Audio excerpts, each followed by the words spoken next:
Okay, well, I'm going to do an unboxing or unwrapping video on this Kestrel rugged weather meter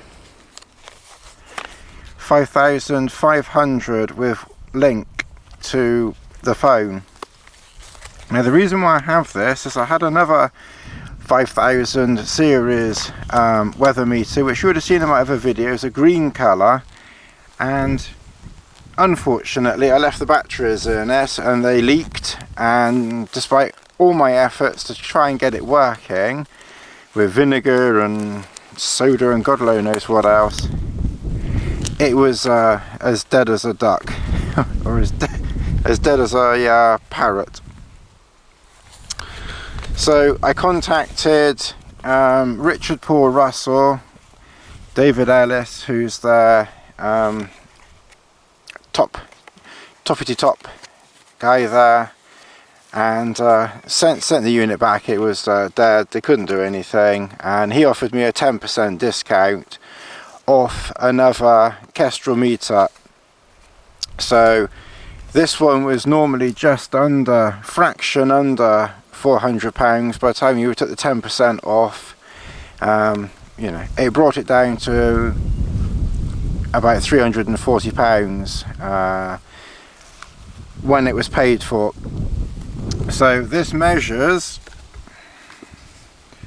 the same as the other one: wind speed, crosswind, headwind, wind direction, temperature, relative humidity, station pressure, whatever that is, barometric pressure, altitude, wind chill, heat stress index, wet bulb, dew point, density, altitude, minimum, maximum, average, and it's drop tested. So that's quite, let's try and get down this so you can see, drop tested as well.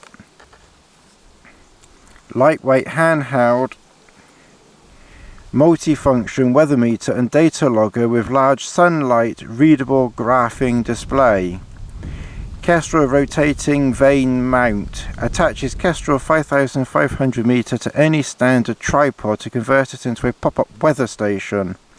Precision pivot and large wind flag keeps it oriented into the wind for real-time wind and weather measurements. And I kind of like the idea of this. I was thinking of just getting the weather meter by itself, but then I saw they did this package. I don't think I'll be taking this whole thing like this with me. That's why I wanted to do an unboxing video away from camp. I didn't have to take all the bits. But I quite like the idea of sort of having my own weather station set up just outside the tent.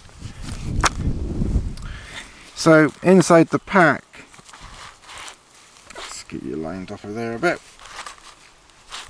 Inside the pack, when you open it up, you have the pivot, which goes onto the tripod.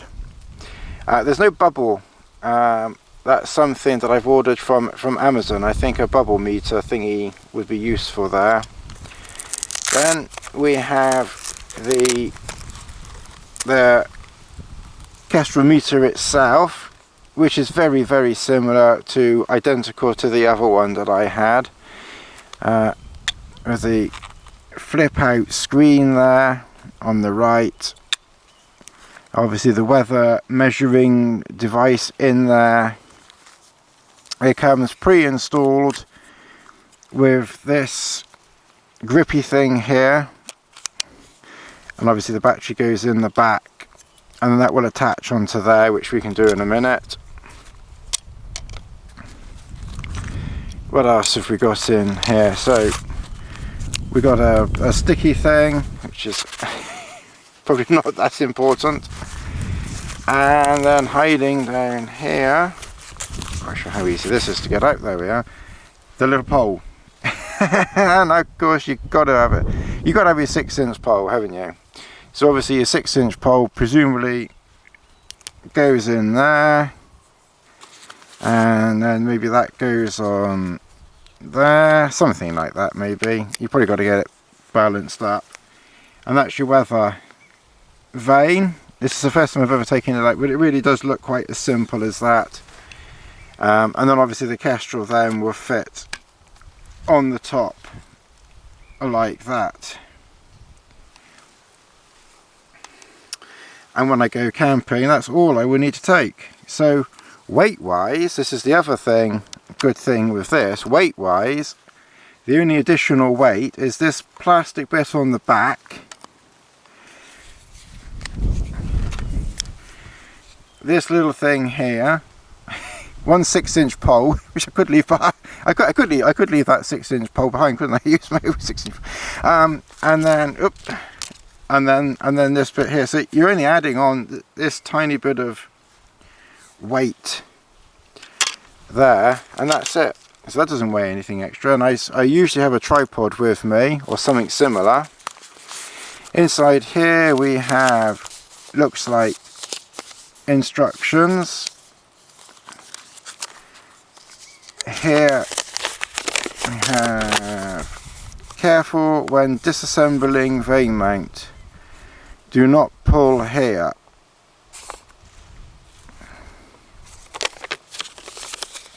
So obviously what it's saying there is, don't, when you separate it, don't pull on this bit here, pull on this bit here. We'll have a look at the instructions in a minute. And then a battery and lanyard inside there. And that is it. And that's it unboxed. So I'll have a quick look at the instructions, and I'll take the camera off the tripod, which I've got here, and then I'll put the weather station on top of it. Okay, as typical, it's just decided to start raining on me. Okay, so connect device.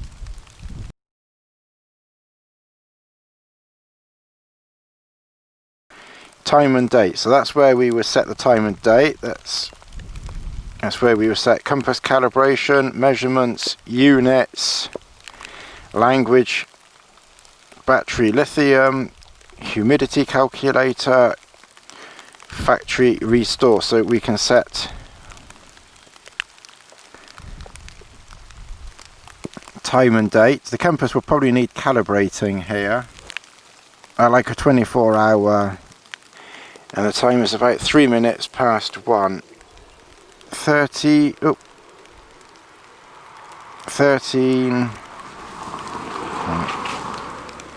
and 3 minutes. Oops. I haven't used this one before. Seconds doesn't matter, we're not going to worry about that too much. And then exit. So 13:03. Right, this might just help people, maybe. Maybe I can be helpful here. That would be a new one. Okay, now setting up the Bluetooth.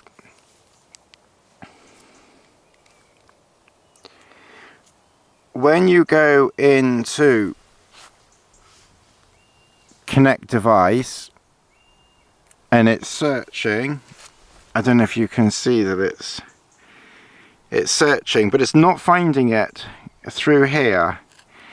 And you don't have to change anything here. What you do have to do,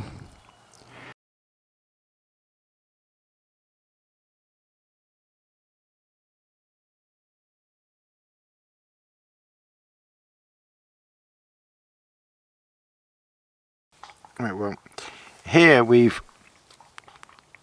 set the time and date, which we did earlier. Calibrating the compass, you go into, and then you hold it upright and you turn around like that slowly 3 times, and that calibrates the compass. Then we can come down to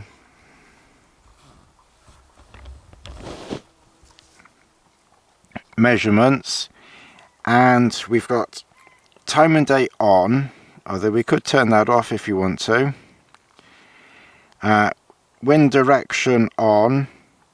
We'll keep the wind direction on. Wind speed, crosswind I'll turn off, because that's of no interest to me. Let's get that off there. Maybe you can see it better Headwind I've also turned off. The temperature I've got left on.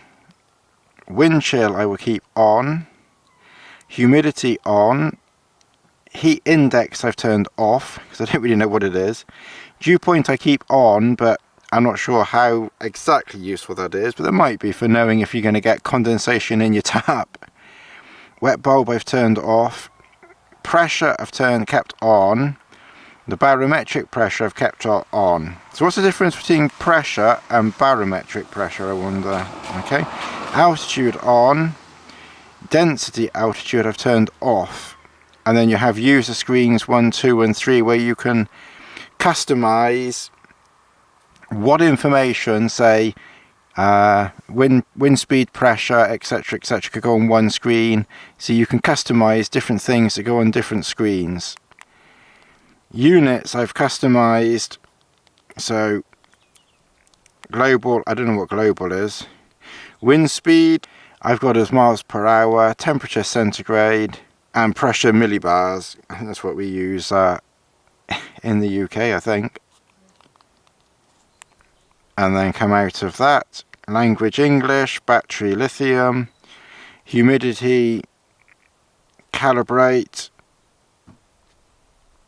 So we won't mess around with that. Factory restore, we don't want to mess around with that either. So the temperature is showing as 19.7 degrees. Humidity 45, dew point 7.6 centigrade, pressure 981 millibars, focus 999. So they're close, those user screens, so you can put 3 different pieces of information on each screen. You can customize those, date and time. So according to this, the wind is 1 mile an hour southeast. So I'm not sure if you can see it on the screen. It's not exactly anti-reflective. When you want to illustrate something like a weather station with the wind speed and everything and wind direction, there isn't much wind. Oh, it's just moved again. It moved again. So it's now south 188 degrees, 190 degrees. So that gives you a rough rundown. How much is that, Robbie? Oh God. None of your business. No. A lot of money, I expect. It wasn't too bad. How much? Being hassled how much? 500 quid. No, it was a bit less than that. 300. Yeah, it was around about that. Honestly, for a bit of plastic. That's why I never ever tell Mum how much something costs. I always get into trouble. Okay, all right. Well, I need to get shifting. So this is the Kestrel 5500 weather station. A load of rubbish. Oh God. That's a very helpful consumer input there. And when there's enough breeze there, you can see it moving. It's the excitement of watching this thing move around. A northwesterly breeze now, 4.7 miles per hour.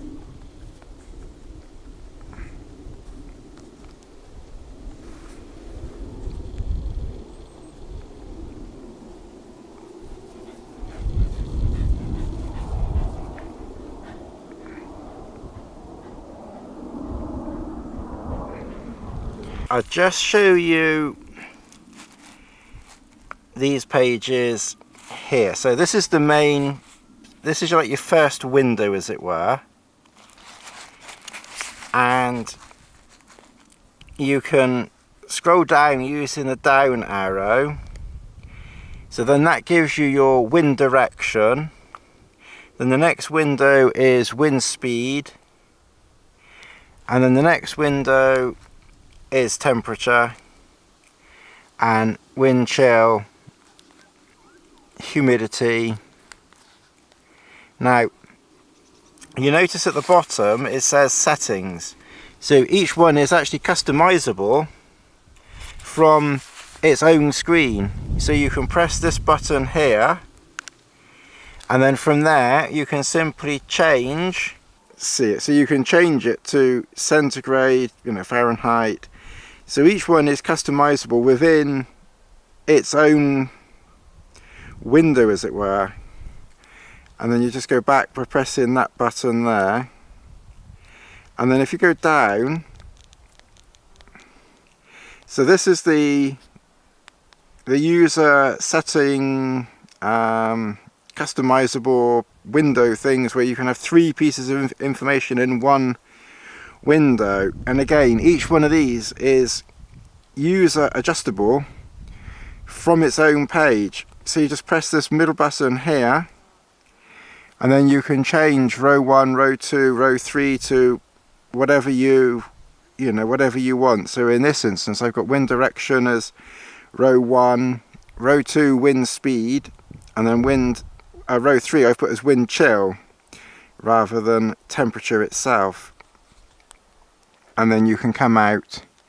Then the next one, I've got temperature, humidity, and barometric pressure. And again, you can go into it, and with a left and a right press, you can just simply change each one to whatever you want. And then the memory options I showed you earlier.